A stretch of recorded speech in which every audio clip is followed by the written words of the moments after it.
Every flicker on your screen, every shadow in a digital forest, and every glint of steel on a virtual blade is the result of a silent, invisible war. We take for granted the fluid motion of modern worlds, but these realities were bought with decades of silicon and ambition. If you look closely at the history of the graphics card, you are not just looking at hardware. You are looking at the evolution of human perception itself. Before we descend into the history of this digital alchemy, I invite you to join our community by subscribing to the channel. Your presence here fuels the deep dives into the technology that defines our existence. Think back to the year 1980. This was the dawn of the Dark Ages, a time when the central processing unit was a lonely god. It had to do everything, from calculating the physics of a jumping character to deciding which pixel should be red or blue. There was no specialized help, no dedicated partner to share the burden of the visual load. In these early days, the CPU was an overworked intern, struggling to keep the system running while trying to draw a simple line. The hardware was primitive, and the results were often jagged, slow, and uncompromisingly flat. The early graphics cards were not actually graphics cards at all, but rather glorified display buffers. They were passive messengers taking the data the CPU had already slaved over and simply passing it to the monitor. They contributed zero mathematical power to the rendering process, acting more like a digital paper than a digital artist. If you played a game in 1985, you were witnessing a miracle of optimization, not a feat of hardware strength. Developers had to trick the human eye, using limited color palettes of only 16 or 256 colors to suggest depth where none existed. During this era, the frame rate was often so low that it would be considered a slideshow by modern standards. 10 frames per second was often seen as a victory, and 15 was a luxury that few could afford. We learned to accept the flickering, the screen tearing, and the heavy pixelation as the price of admission into digital realms. This period forged a generation of resilient gamers who valued the mechanics of the game over the beauty of the image. We were grateful for what we had because we knew how hard the machine was working just to show us a single moving square. Consider the release of Wolfenstein 3D in 1992. It was a landmark achievement, yet it was entirely a mathematical illusion performed by the CPU. There were no actual 3D environments, only clever raycasting techniques that scaled two-dimensional sprites to look like walls. The processor was screaming under the pressure of calculating every column of pixels in real time. It was a brutal era of brute force, where every extra line of code could break the entire experience. We lived in a world of technical compromises, waiting for a savior that had not yet been built. That savior finally arrived in the year 1996, ushering in the Voodoo era. This was the moment the industry crossed a point of no return, a threshold where the magic became real. A company called 3DFX released the Voodoo 1, and the world of computing was never the same again. It was a dedicated 3D accelerator, a piece of hardware designed for one purpose and one purpose only. It offloaded the heavy lifting of rendering from the CPU, allowing the processor to finally breathe and focus on logic. If you were there when Quake was first played on a Voodoo card, you remember the shock. Suddenly, the blocky, pixelated textures were replaced with smooth, filtered surfaces that looked like they belonged in a movie. The lighting was no longer static, but flowed across the geometry in a way that felt organic and alive. This was the first taste of true 3D, a revelation that turned technical demos into immersive experiences. The Voodoo card didn't just improve the graphics, it redefined what we expected from our machines. The ambition of 3DFX was boundless, leading to the creation of SLI, or Scanline Interleave. This allowed two graphics cards to work together, doubling the power and pushing the boundaries of what was possible. It was a display of raw, unadulterated power that appealed to the enthusiast who demanded the absolute best. However, this era of dominance was short-lived, as overreach and poor business decisions began to haunt the company. They tried to do too much too fast, and they lost sight of the shifting market around them. Despite their eventual downfall, the Voodoo era proved one critical truth to the world. Dedicated 3D hardware was not a luxury or a fad, but the very foundation of the future. The debate was over, and the path forward was paved with specialized silicon. Every modern GPU owes its lineage to those early Voodoo cards that clicked when they turned on, signaling the birth of a new reality. We learned that by specializing, we could achieve things that the general-purpose CPU could never dream of. In the year 1999, the landscape shifted again with the arrival of the GeForce era. This was the moment Nvidia coined the term GPU, or Graphics Processing Unit, to describe their new GeForce 256. It wasn't just a marketing term, it was a fundamental shift in how hardware was organized. For the first time, complex geometry math, known as transform and lighting, was moved onto the graphics silicon itself. The CPU was no longer responsible for the physical shape of the world, only the actors within it. This shift unlocked a scale of detail that had previously been impossible for consumer hardware. Games could now feature thousands of polygons where they once had dozens, leading to more rounded characters and intricate environments. We moved away from fixed function tricks and toward a future of programmable potential. This era turned graphics acceleration into a standard expectation for every personal computer. If you didn't have a GPU, you weren't just behind the curve. You were effectively locked out of the modern world. During this time, a fierce rivalry began to take shape as ATI emerged as a legitimate competitor to Nvidia. This duopoly would define the next 2 decades of hardware development, sparking a cycle of innovation that benefited the consumer. Every few months, a new card would arrive that claimed to be the fastest in the world. It was a golden age of competition, where neither company could afford to sit still for even a moment. We watched as the two giants traded blows, each trying to outmaneuver the other with better drivers and faster clock speeds. By the year 2002, we entered the shader revolution, a time when artists finally took control of the silicon. Before this, graphics were rigid and followed a set of predefined rules that every developer had to obey. With the introduction of programmable shaders, developers could define exactly how light, water, and materials behaved. They could write their own programs that ran directly on the GPU, allowing for unique visual styles that were not possible before. This was the moment graphics stopped being just about performance and started being about expression. The ATI Radeon 9700 Pro was the king of this era, disrupting the market and catching Nvidia off guard. It proved that leadership in the tech world is temporary and that innovation is a ruthless master. If you didn't innovate, you were replaced, no matter how famous your brand name was. We saw visual realism leap forward, with games like Half-Life 2 showing us water that actually reflected the world around it. The GPU had become a creative tool, an instrument that developers used to paint their digital dreams.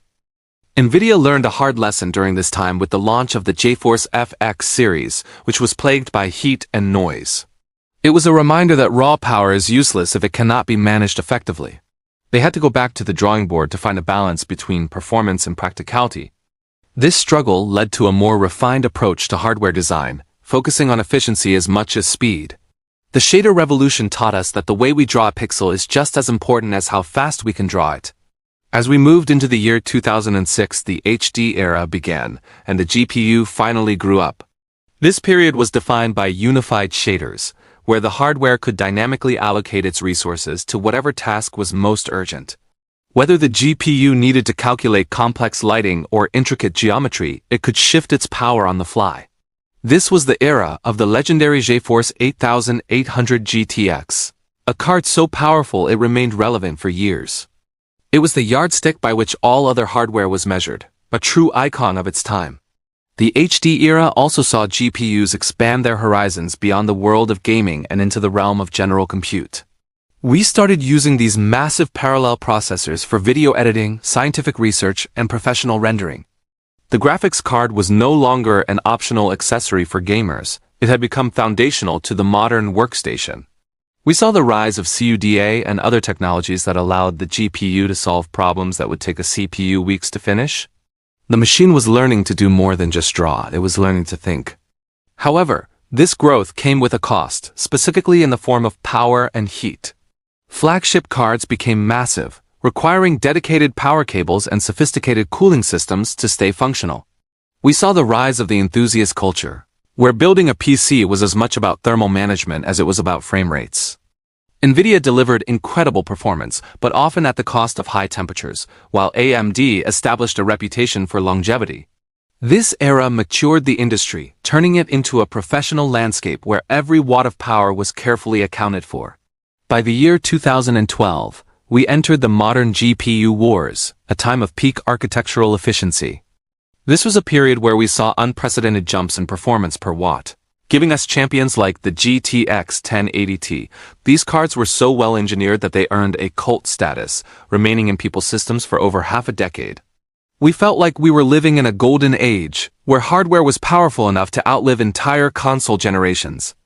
The future looked bright, and the cost of entry was finally becoming reasonable for the average person. Then, reality intervened in a way that no one could have predicted. The rise of cryptocurrency mining turned consumer hardware into speculative assets overnight. Suddenly, the graphics card you wanted for your favorite game was being bought by the thousands to mine digital gold. Scarcity replaced excitement, and prices skyrocketed to levels that were offensive to the average gamer. This era taught us a harsh lesson about the fragility of the market. We learned that global forces and economic trends do not care about our hobbies or our fun.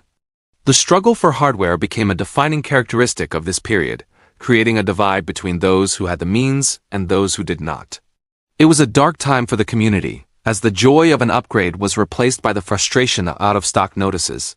We saw the rise of the scalper, an opportunist who exploited the gap between supply and demand.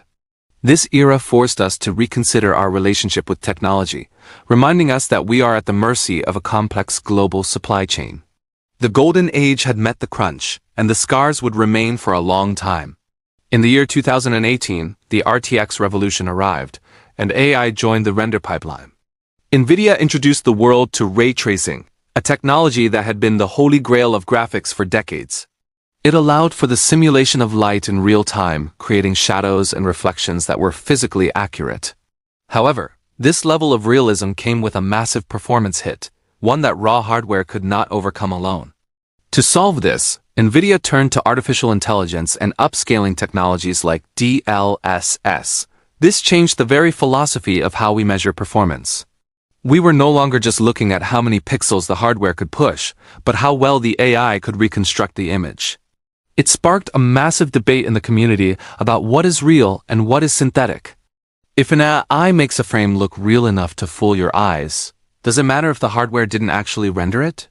We entered a phase where the GPU stopped just rendering frames and started inventing them out of thin air. Prices continued to climb during this era, and the graphics card became a true luxury item. The debate over value versus performance reached a fever pitch, as gamers questioned if the visual upgrades were worth the cost.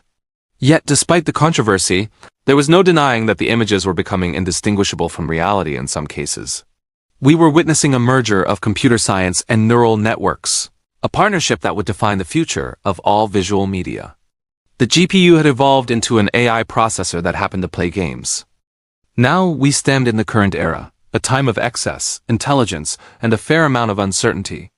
Modern GPUs are absurdly powerful, often being larger and more expensive than the entire computers of previous generations. We have reached a point where the hardware is so fast that we have to ask ourselves how many frames we actually need. Innovation is now dominated by AI features, frame generation, and neural rendering. We are no longer limited by what the silicon can draw, but by what our monitors can display and what our eyes can perceive. The industry is at a crossroads, caught between the power of local hardware and the promise of the cloud.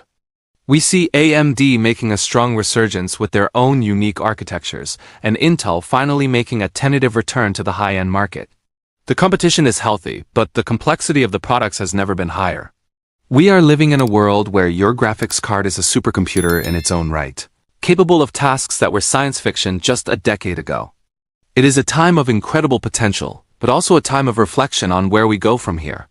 The story of the graphics card is a cycle of dissatisfaction and progress that never truly ends. Each era we have discussed was built on the failures and successes of the one that came before it.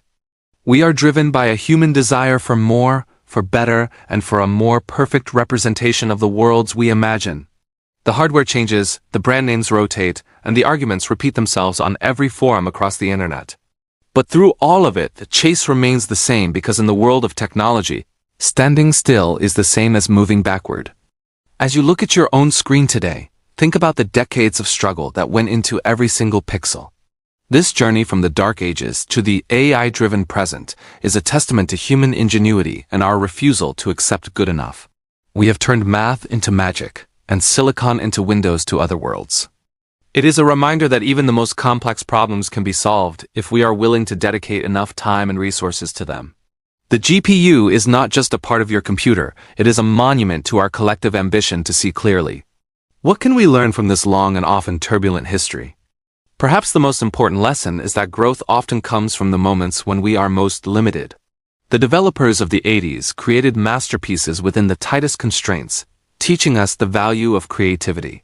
The engineers of the 90s took risks that redefined reality, showing us the power of specialization. And in our current era, we are learning that intelligence can be just as powerful as raw strength. My advice to you is to appreciate the tools you have, while never losing your curiosity for what comes next. Don't get lost in the numbers and the benchmarks to the point where you forget to enjoy the art they create. Technology is a means to an end, a way for us to connect with stories and with each other. Use your hardware to build something, to learn something, or to simply find a moment of peace in a digital world. Life, much like a game, is not just about the final score, but about the quality of the journey. I want to leave you with a few questions to ponder as you go about your day.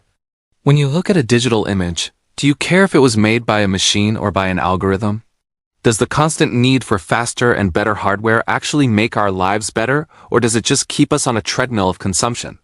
And finally, what is the next frontier of human perception that technology has yet to unlock? Your thoughts and your engagement are what keep these conversations alive and meaningful. Thank you for spending your time with me today as we explored the long road of the GPU. It has been a pleasure to share this narrative with you, and I hope it has given you a new perspective on the machine sitting on your desk. I wish you all good health, clarity of mind, and the courage to pursue your own version of progress. Please do not forget to subscribe to the channel and hit the notification bell so you never miss another deep dive into the stories that shape our world. Until next time, keep looking forward and keep questioning the reality on your screen.